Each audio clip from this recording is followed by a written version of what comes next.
Monaco Info. Sans plus tarder, les titres que nous développerons dans ce journal. L'Assemblée générale de l'Association des consuls honoraires de Monaco a été marquée par plusieurs temps forts. Et vous verrez, lors de cet événement, le ministre d'État, Serge Tel, a été nommé membre d'honneur. Retour sur une compétition entre étudiants, le Mark Challenge. Alors, de quoi s'agit-il? Vous saurez tout dans ce journal. Un hommage a été rendu en principauté au sculpteur Umberto Bassignani. Décédé en 1944, l'artiste avait réalisé de nombreuses sculptures pour Monaco et notamment pour le cimetière. Un invité de renom pour la Fondation Prince-Pierre, le spécialiste d'art contemporain africain André Magnin a donné une conférence au pavillon Bosio ce mardi. Coup de projecteur sur l'œuvre Prince, une création mondiale de Francesco Bongiovanni qui a été jouée par l'Orchestre Philharmonique de Monte-Carlo pour le Prince souverain. L'Assemblée générale de l'Association des consuls de Monaco avait lieu en début de semaine au cœur de l'Ermitage. L'occasion pour les participants d'évoquer plusieurs thèmes. Sandrine Nègre et Serge Frémont reviennent sur ce rendez-vous.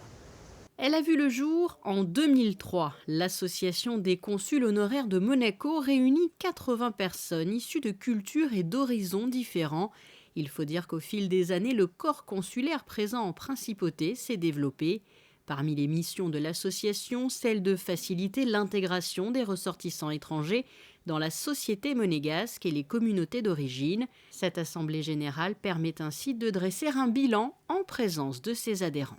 L'Assemblée générale, pour nous, c'est un moment où on expose à tous nos membres et aussi aux invités qui sont membres du gouvernement, des grandes autorités locales monégasques, tout le déroulé de l'exercice passé par rapport aux fonctions consulaires, à la CHM elle-même, aux consuls et à toutes les visites officielles et les événements où on en a participé.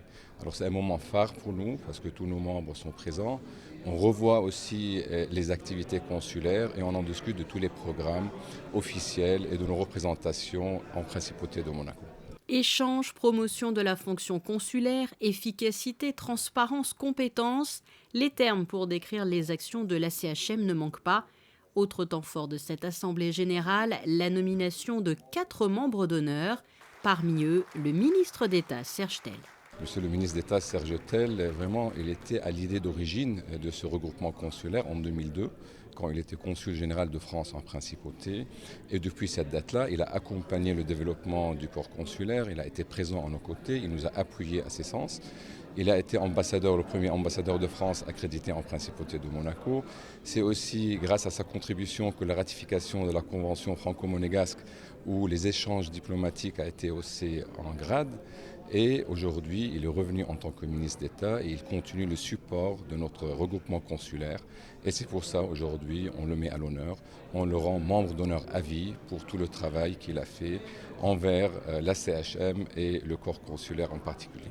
Panayotis Touliatos, Jacques Orekia et Laurent Vastel sont aussi désormais membres d'honneur de l'Association des consuls honoraires de Monaco. Après ces nominations, l'Assemblée générale a été marquée par un autre rendez-vous, la conférence consacrée à la Convention de Vienne, droits, devoirs diplomatiques et consulaires. Pour la 4e fois, l'Université internationale de Monaco vient d'organiser le Mark Challenge. Il s'agit d'une compétition entre étudiants avec pour objectif de parvenir à proposer le meilleur business plan dans le domaine du luxe. Au total, 75 équipes ont participé à cet événement. Regardez plutôt le reportage de Patricia Navarro, Alexandra Paolini et Louis Borgia. Ils sont étudiants mais font preuve d'un aplomb à toute épreuve. Tels de vrais businesswomen ou businessmen, ils sont venus défendre devant un jury de professionnels leur projet d'études. C'est tout le principe de The Mark Challenge, une compétition qui a réuni des étudiants de 16 pays issus de 33 écoles différentes. L'idée au départ, lorsque nous avons créé cet événement, c'était d'abord d'insister sur le secteur de l'industrie du luxe, puisque c'est une de nos spécialités à l'université bien sûr, mais aussi sur l'entrepreneuriat étudiant, sur l'imagination et puis sur la philanthropie, parce qu'il y a une dimension philanthropique dans ce concours. Les étudiants doivent proposer aussi des actions de charity. Pour la finale à Monaco, 7 équipes se sont disputées le précieux trophée, chacune avec un concept d'activité dans le domaine des services premium et du luxe. Parmi les projets présentés, par exemple, un site de vente de produits de luxe réalisé par des artisans hors pair en Amérique du Sud ou en Inde, ou un tailleur de costumes à domicile. Déjà, on peut comprendre comment ça se passe après. Voilà, c'est surtout une idée de comment se passera notre vie professionnelle potentiellement, si on part dans un projet entrepreneurial ou non. Ensuite, c'est un travail de groupe. Donc il faut savoir travailler en groupe avec des personnes qui n'ont pas forcément les mêmes idées que vous au départ. Donc c'est intéressant aussi d'avoir différents points de vue dans un groupe. Et je pense que c'est une grosse partie du travail en groupe. Dans le jury, pour départager tous ces jeunes plus que motivés, des représentants de grands groupes, mais aussi Nelson Piquet Jr., le champion du monde de Formule I.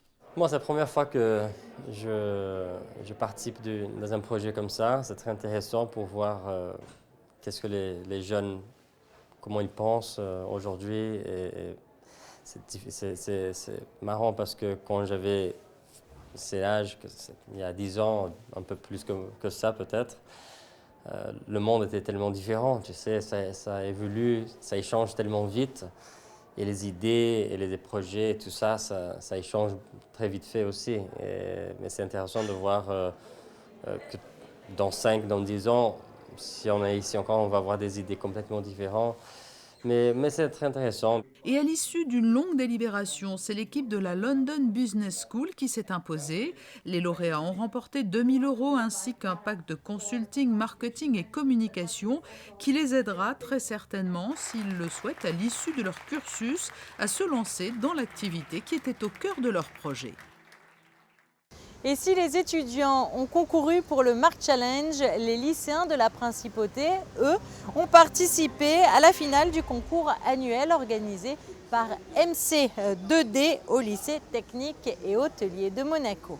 Soutenue par la Fondation Prince Albert II depuis 2008, cette initiative permet aux lycéens de Monaco de se mobiliser sur des thématiques relatives au développement durable et de contribuer ainsi aux actions fortes que le souverain souhaite mettre en œuvre pour la protection de l'environnement. Cette année, les élèves ont dû se pencher sur 2 thématiques. Pour assurer un avenir durable, faut-il se passer de viande? Et peut-on concilier mobilité humaine et développement durable?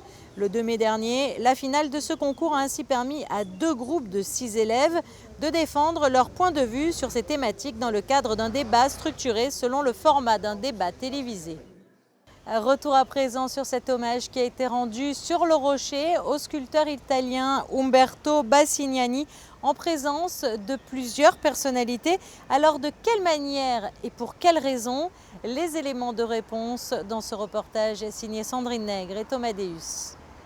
Vous êtes sûrement passé devant l'une des œuvres présentes sur le sol monégasque signé Umberto Bassignani. Elles sont une dizaine. Parmi elles figure par exemple cette statue surmontant la fontaine de la place Saint-Nicolas, tout près de la cathédrale. Ce sculpteur italien suit des études à Gênes avant de s'établir en principauté et d'y ouvrir un atelier au tout début du XXe siècle. C'était quelqu'un qui a fait une vie plus ou moins discrète sur Monaco, puisqu'il vient d'Italie, il vient de Toscane. Et il s'est installé à Monaco parce qu'il a produit beaucoup d'œuvres pour notre cimetière, puisque c'était en 1870, donc il est venu ici. Et après, évidemment, il a participé à la notoriété internationale de Monaco pour l'art, puisqu'il a participé à des expositions universelles sur Turin, sur Paris, où il a été médaillé. Et puis c'est étendu même dans la région, sur Pace, sur Nice, où on peut voir aujourd'hui de nombreuses sculptures. Il fallait, bien sûr, c'est une initiative évidemment de la mairie, mais c'est pour rendre hommage à cette personne qui était très proche de Monaco et qu'aujourd'hui, par l'intermédiaire de cette fontaine, on fait connaître beaucoup mieux Monégasque.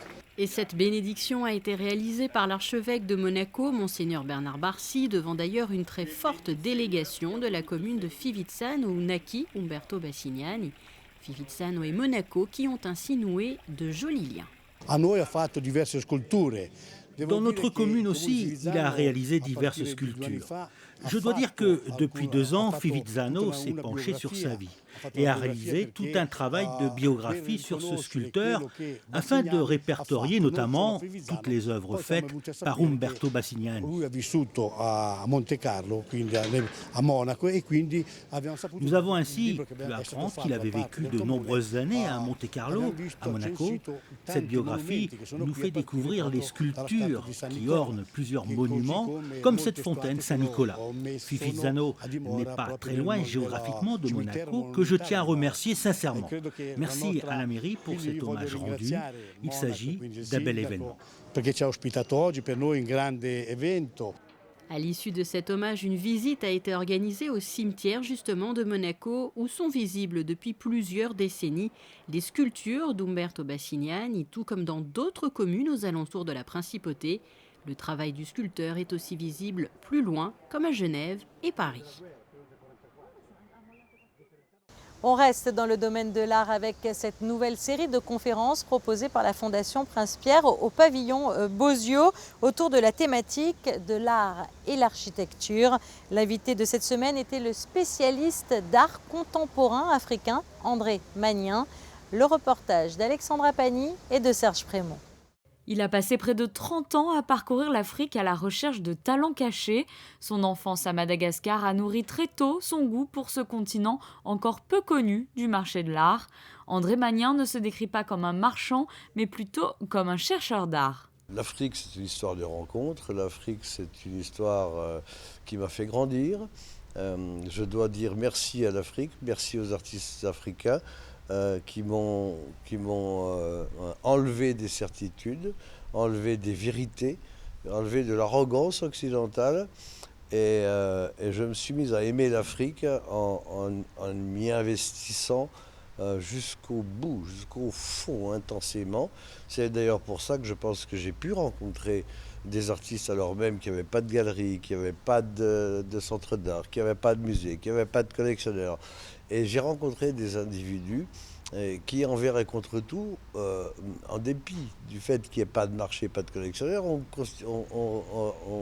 fait des œuvres, ont inventé des œuvres, donc par profonde nécessité. Aujourd'hui, l'Afrique est en train de se réapproprier, si vous voulez, leur culture, leur savoir, leurs connaissances, les revendiquer.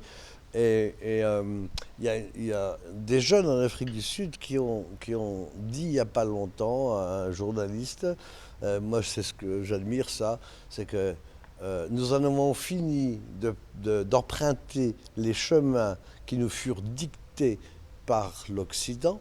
Désormais, nous marchons sur les sentiers que nous avons décidé. C'est ensemble qu'ils ont construit l'impressionnante collection de Jean Pigozzi. Plus de 10 000 œuvres la composent, un travail avant tout d'amoureux de l'art. Ce qui m'a séduit, c'était que je savais que ces artistes africains n'avaient pas été dans les écoles d'art, n'avaient pas été au Louvre ou à Pompidou, au Musée d'art moderne à New York. Donc l'inspiration venait vraiment d'eux, à l'intérieur d'eux.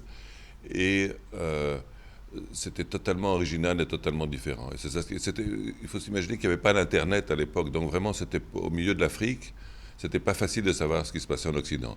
Et il faisait des travaux tout à fait extraordinaires, c'est ça ce qui m'a vraiment séduit. Parce que je connais quand même très bien l'art contemporain, et il faisait des choses qui étaient en dehors de ce que je connaissais, ce qui m'a vraiment excité.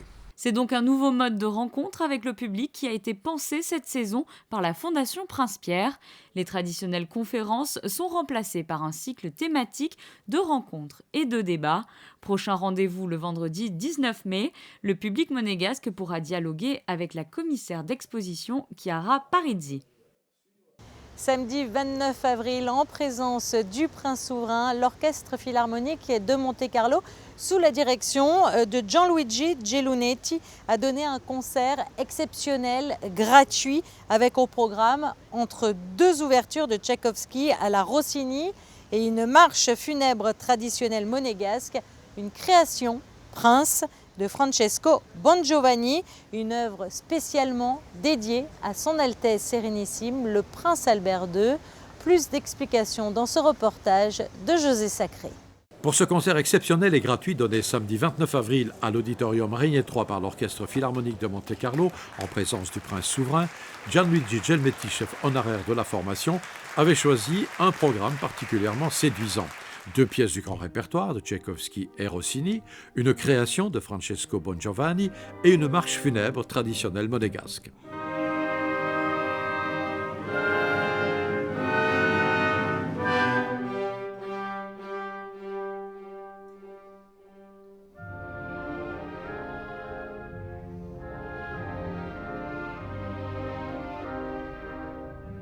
C'est très ancien, c'est une ancienne qui était jouée par la fanfare de Monaco, donc dans des occasions spéciales. C'était cette marche que je trouve très très très belle. Elle a été orchestrée avec beaucoup de maîtrise par M. Taralli.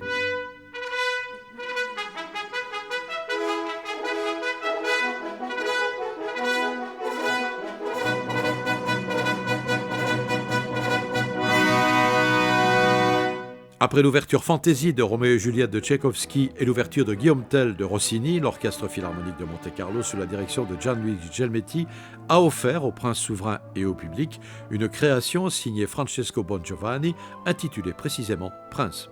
Bongiovanni, c'est un grand monsieur qui s'occupe d'économie, mais vraiment c'est connu à niveau mondial. Et il est aussi musicien. Il est aussi musicien et il écrit cette musique et moi je trouve très très belle. Vous allez écouter ce soir, c'est très beau, très très très très beau. C'est dédié au prince.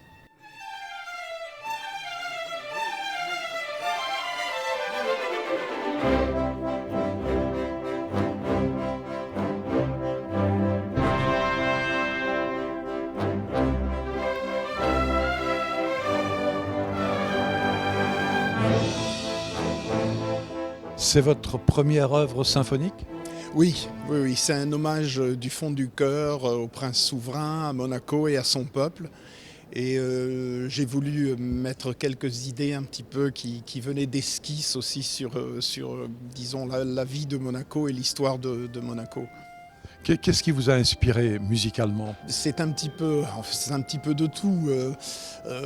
J'aime beaucoup Rossini, j'aime beaucoup Beethoven, j'aime beaucoup Mozart, beaucoup d'autres compositeurs du côté classique. Et ensuite, on essaye d'avoir quelques idées originales et puis de les mettre ensemble de manière un petit peu cohérente et qui donne quelque chose d'agréable à écouter. Prince de Francesco Bongiovanni par l'Orchestre Philharmonique de Monte-Carlo sous la direction de Gianluigi Gelmetti, très applaudi par le prince souverain et le public, a été bissé. Le concert s'est terminé par un véritable triomphe pour l'orchestre et son chef. Après cette interlude musicale, il est à présent temps de passer en revue la carte météorologique pour les jours à venir. Jeudi, le ciel se partagera entre le gris et le bleu. Certains nuages se montreront passagèrement menaçants et un risque de pluie est à prévoir. Des températures peu élevées, inférieures au normal, les maximales atteindront à peine les 17 degrés. Vendredi, amélioration du temps avec un ciel bien ensoleillé et un climat plus doux, presque conforme à la saison. Ce week-end, une nouvelle détérioration est au programme. Le ciel sera en grande partie nuageux samedi et la pluie s'invitera en cours de journée. Quant à dimanche, un temps nuageux, mais le retour des éclaircies est annoncé dans l'après-midi. Le début de la semaine sera quant à lui doux et ensoleillé. Ce journal est à présent terminé. Merci pour votre fidélité. Et puis quant à moi, je vous retrouve très vite sur Monaco Info. À bientôt.